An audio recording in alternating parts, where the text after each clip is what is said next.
Dear friends, today I bring you a story that will shake you to your core and make you question everything you know about loyalty, sacrifice, and the price of love.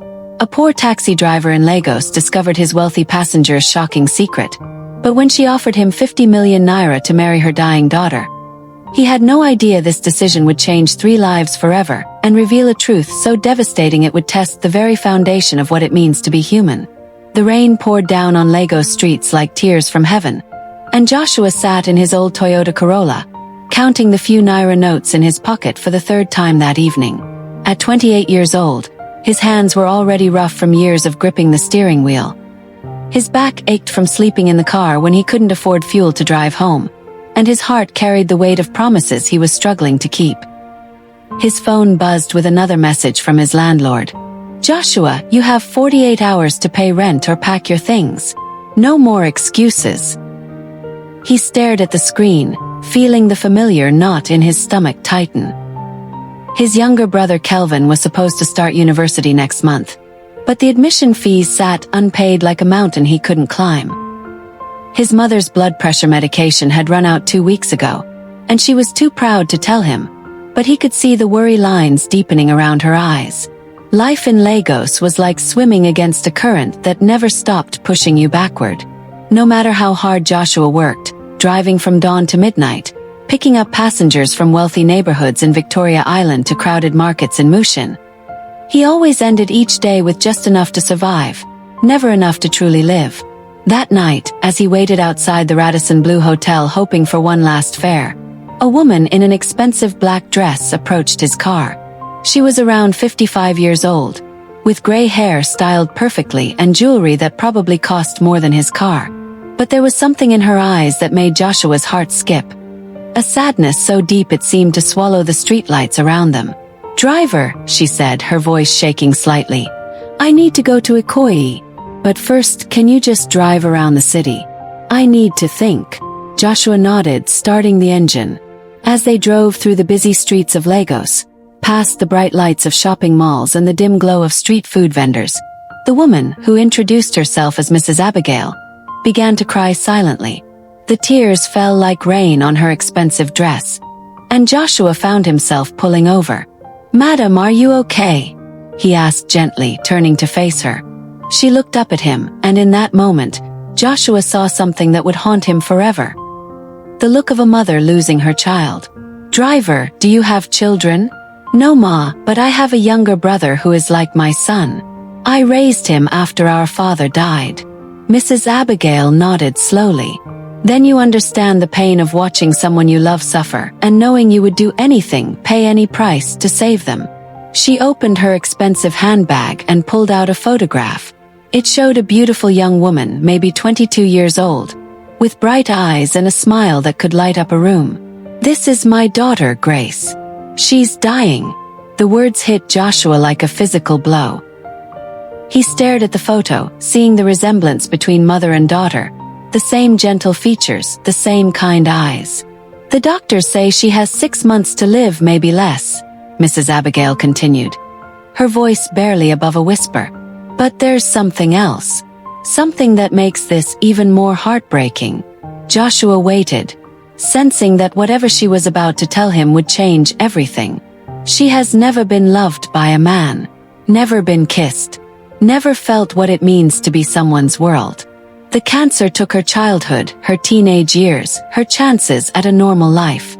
She's going to die without ever knowing love, and as her mother, that breaks my heart more than the disease itself. Mrs. Abigail reached into her bag again and pulled out a bundle of money so thick it made Joshua's eyes widen. "I have a proposal for you, young man.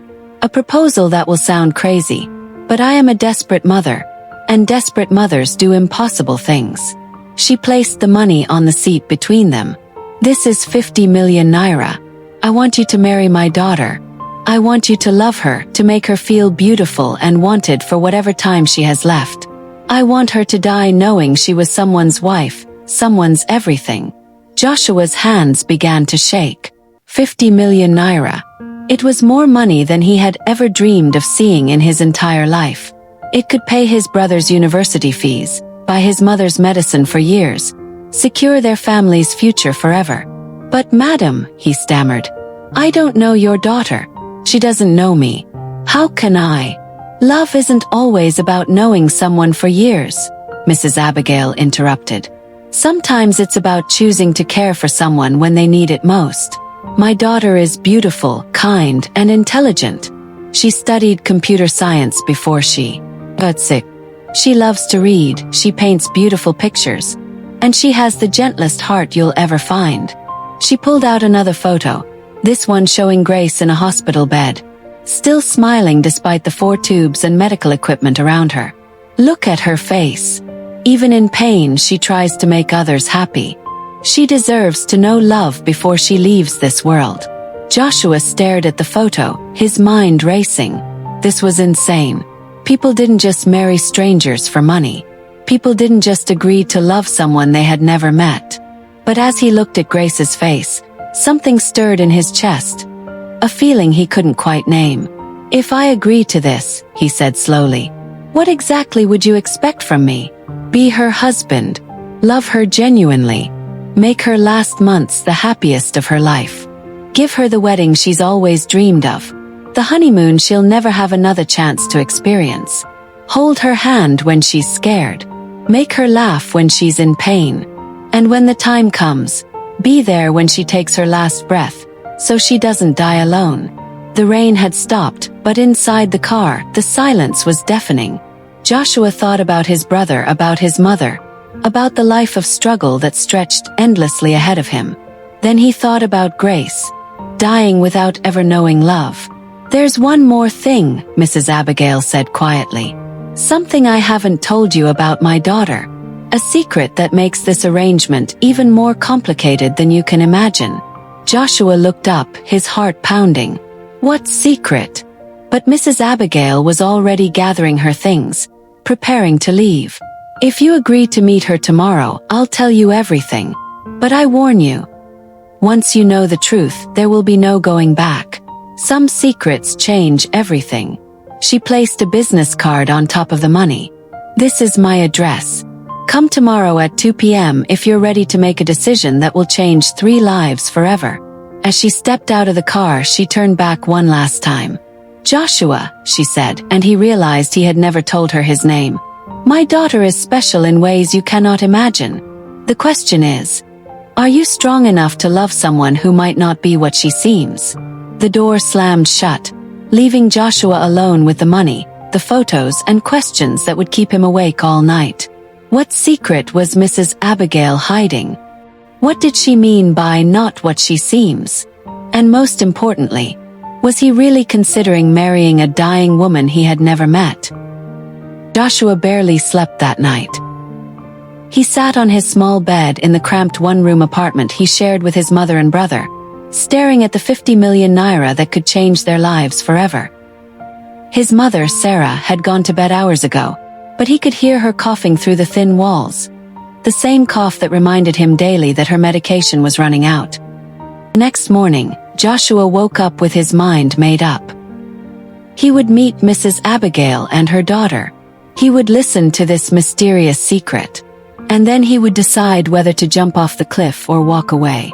At exactly 2 p.m., Joshua stood outside the most beautiful house he had ever seen. The address Mrs. Abigail had given him led to a massive mansion in Ikoyi, with tall gates, perfect gardens, and security guards who looked like they belonged in movies. When he gave his name, the gates opened immediately, as if they had been waiting for him. A house girl led him through rooms that seemed to go on forever, filled with expensive furniture and artwork that probably cost more than most people earned in a lifetime. Finally, she stopped at a door and knocked gently. "Come in," a voice called from inside. Joshua entered and found himself in a bright, airy room filled with books, paintings, and medical equipment. And there, sitting in a wheelchair by the window, was the most beautiful woman he had ever seen. Grace was even more stunning in person than in the photographs. Her skin glowed despite her illness, her eyes sparkled with intelligence and warmth, and when she smiled at him, Joshua felt his heart skip a beat. She was wearing a simple white dress, but she looked like an angel. "You must be Joshua," she said, her voice soft but strong. "My mother told me about you." "Yes," Joshua managed to say, suddenly feeling nervous. Your mother said you were beautiful, but she didn't say you were this beautiful. Grace laughed, and the sound was like music. Flattery will get you everywhere, Mr. Joshua. Please sit down. We have a lot to talk about. As Joshua sat in the chair across from her, he noticed something strange. Despite being sick, despite being in a wheelchair, Grace seemed to glow with an inner light. There was something about her that made the room feel warmer, brighter, more alive. My mother told you about my condition, Grace said, her voice becoming more serious. But she didn't tell you everything, did she? She said there was a secret. Something that would change everything. Grace wheeled her chair closer to him, and Joshua caught the scent of her perfume. Something sweet and exotic that made his head spin. Joshua, before I tell you the truth, I need you to promise me something. What? Promise me that no matter what I tell you, you'll remember that I'm just a woman who wants to be loved. Can you do that? Joshua nodded, even though he had no idea what she was about to reveal. Grace took a deep breath. I'm not dying from cancer, Joshua. I'm dying from something much more unusual. Something that doctors can't explain and most people won't believe. She paused, studying his face. I have a condition that makes me age differently from other people. What you're looking at right now, this 22-year-old body, it's not real. I'm actually 45 years old. Joshua blinked, confused. I don't understand. Let me show you, Grace said, reaching for a small remote control on the table beside her. She pressed a button, and suddenly the room's lights dimmed. Then she pressed another button, and what happened next made Joshua's jaw drop. The young woman sitting in front of him began to change. Her face aged before his eyes, lines appearing around her eyes and mouth, her hair turning gray, her skin losing its youthful glow. Within seconds, she had transformed into a middle-aged woman who looked exactly like what a 45-year-old version of her younger self would look like. This is who I really am, she said, her voice now slightly deeper, more mature. I was born with a rare genetic condition that allows me to control how old my body appears. I can look like a teenager, a young woman, or my real age. But the energy it takes to maintain the younger appearance is killing me. Joshua sat in stunned silence, his mind struggling to process what he was seeing. Every day I spend looking young takes days off my life, Grace continued. The doctors say I have maybe 6 months left if I keep using my ability. But if I stay in my real form, I could live for years longer. She pressed the remote again, and slowly transformed back into the beautiful 22-year-old he had first seen. The problem is, I've spent my entire adult life looking young. I've never had a real relationship because men either want the young girl they think I am, or they run away when they discover the truth.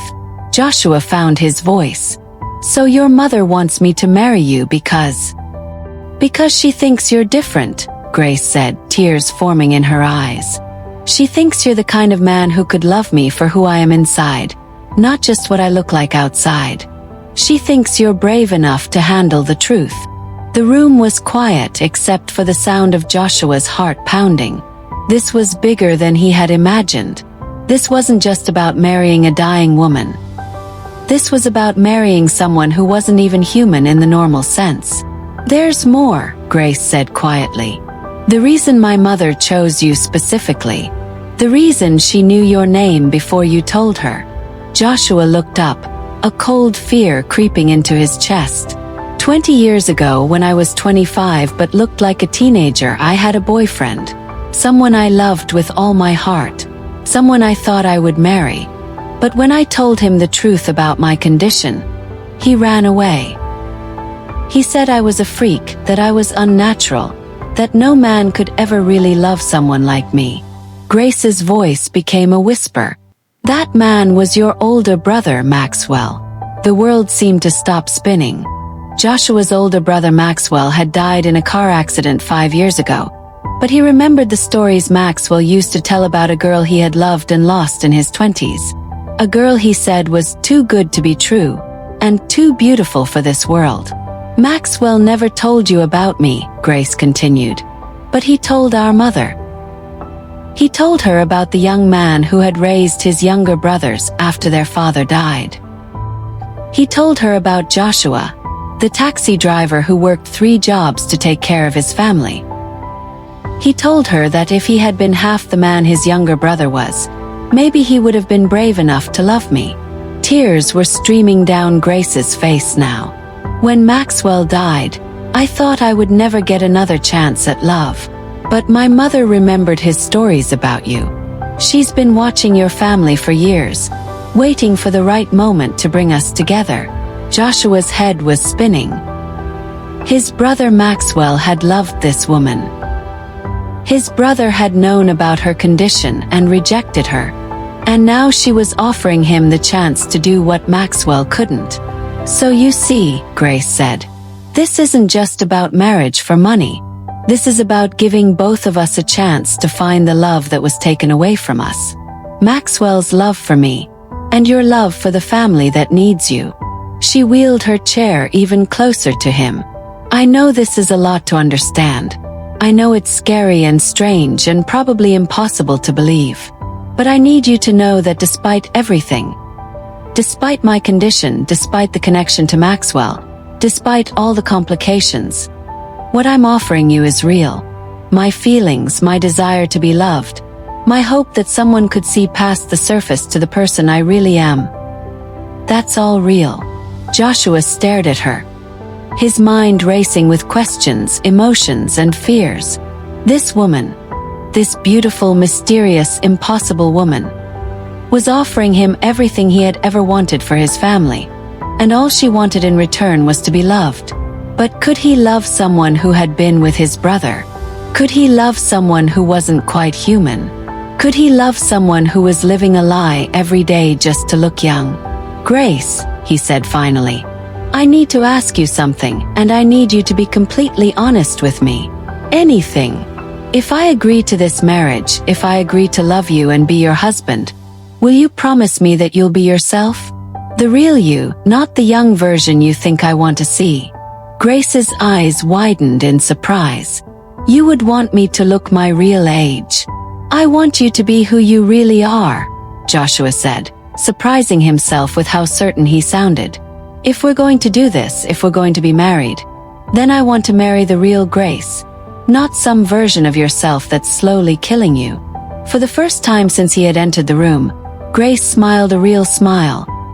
Not the polite, careful smile she had been giving him, but a genuine, happy smile that lit up her entire face. Joshua, she said, I think I'm going to love you. But even as she said those words, Joshua noticed something that made his blood run cold. On the table behind Grace, partially hidden by medical equipment, was a photograph. In it, he could see 3 people. A younger Mrs. Abigail, Maxwell, and a third person he recognized immediately. It was his father. The same father who had died years ago, supposedly from a heart attack. The same father who had made him promise to take care of the family. The same father who had never mentioned knowing Mrs. Abigail or Grace or Maxwell's relationship with them. As Grace continued talking about their possible future together, Joshua stared at that photograph, and a terrible realization began to form in his mind. This wasn't just about Maxwell's lost love. This wasn't just about Grace's condition. This was about something much deeper, much more dangerous. This was about a secret that involved his entire family. And Joshua had the sinking feeling that he was about to discover that nothing he had believed about his life was true. Grace, he said quietly, interrupting her mid-sentence. That photograph behind you. Who is the third person? Grace turned to look at the photo, and when she turned back to face him, her expression had changed completely. The hope and joy were gone, replaced by something that looked almost like fear. Joshua, she said slowly, I think it's time you learned the whole truth about why my mother really chose you. Grace's hands trembled as she reached for the photograph, her youthful face suddenly looking older than her real age. Joshua, that man in the picture. That's your father, Daniel. Joshua's world tilted. That's impossible. My father never mentioned knowing you or your family. Because he wasn't supposed to. Grace whispered, her voice breaking. Joshua, your father didn't die from a heart attack. He was murdered. The words hit Joshua like lightning. He jumped from his chair, his legs barely supporting him. What are you saying? Grace transformed back to her real age, and suddenly she looked like a woman carrying the weight of terrible knowledge. 23 years ago, your father worked for my mother's company. He was her business partner, her closest friend, and... She paused, tears streaming down her face. He was her lover. Joshua felt sick. No, that's not possible. Your father helped build my mother's empire. They started with nothing and created millions together. But when your mother Sarah got pregnant with Maxwell, Daniel chose his family over my mother. He left her heartbroken and took half the business with him. The room was spinning. Joshua gripped the back of his chair. You're lying. My mother never got over it. She spent 20 years planning her revenge. She hired people to watch your family, to wait for the perfect moment to strike back. Grace wheeled closer, her real face now showing every line of grief. 3 years ago, my mother arranged for your father's death. She made it look like a heart attack, but it was poison. Slow, untraceable, perfect. Joshua's knees buckled. He collapsed into the chair, his vision blurring. Why are you telling me this? Because I'm dying and I can't take this secret with me to the grave, Grace sobbed. Because Maxwell found out the truth right before he died. That's why he was driving so fast that night.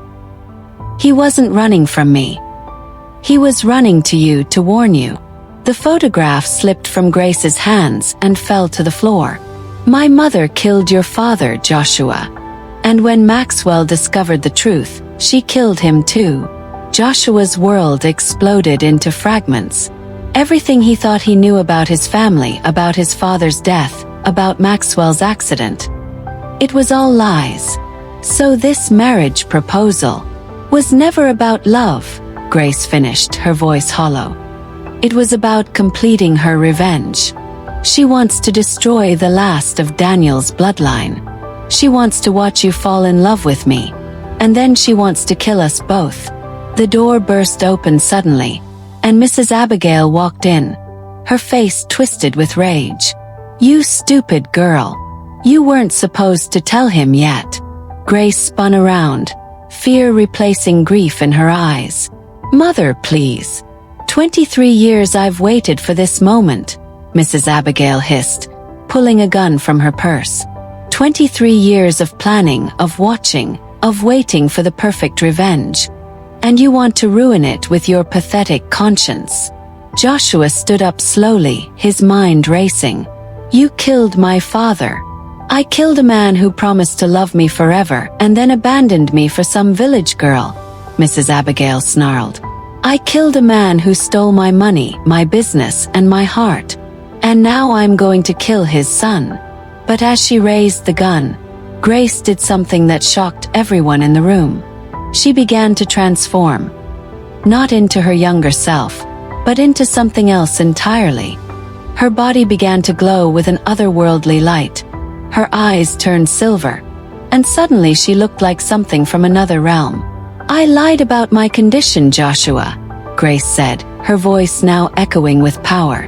I'm not dying from aging. I'm dying because I'm not human. I'm what your people call an angel, and I was sent to protect you. Mrs. Abigail's gun wavered. What are you? I'm justice, Grace replied, rising from her wheelchair. Something she had never been able to do before. And you, Abigail, have committed crimes against heaven itself. The room filled with blinding light, and when it faded, Mrs. Abigail was gone. Only her gun remained, smoking on the floor. Grace collapsed back into her chair, her human form returning, but weaker than before. I'm sorry, Joshua.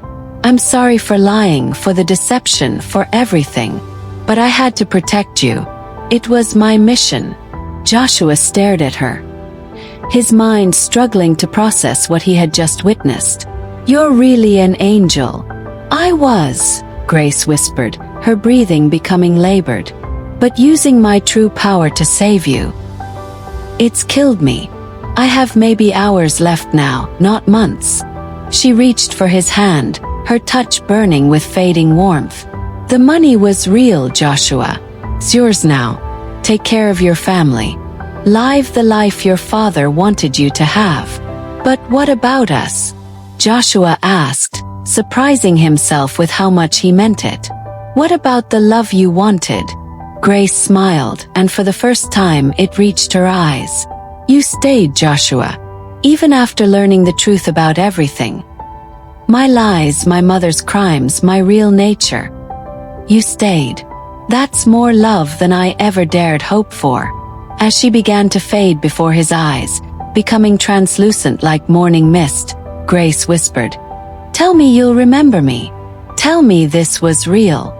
Joshua grabbed her disappearing hand, feeling it slip through his fingers like water. It was real, Grace. It was all real. But even as she vanished completely, leaving only the scent of her perfume and the echo of her voice, Joshua realized the most devastating truth of all. He had fallen in love with her. Completely, impossibly, eternally in love with an angel who had died to save him. And now he was alone in a mansion full of secrets, with 50 million naira and a heart broken by a love that was never meant to be.